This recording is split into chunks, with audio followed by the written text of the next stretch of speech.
Tympanosclerosis is characterized by a chalky white plaque on the tympanic membrane.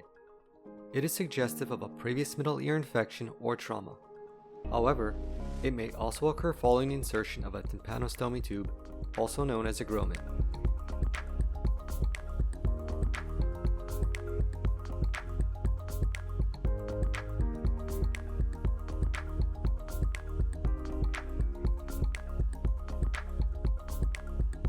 I hope you found this lecture to be helpful and worth your time.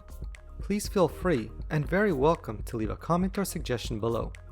And if you like this video, please hit subscribe and check out some of the other videos in this channel.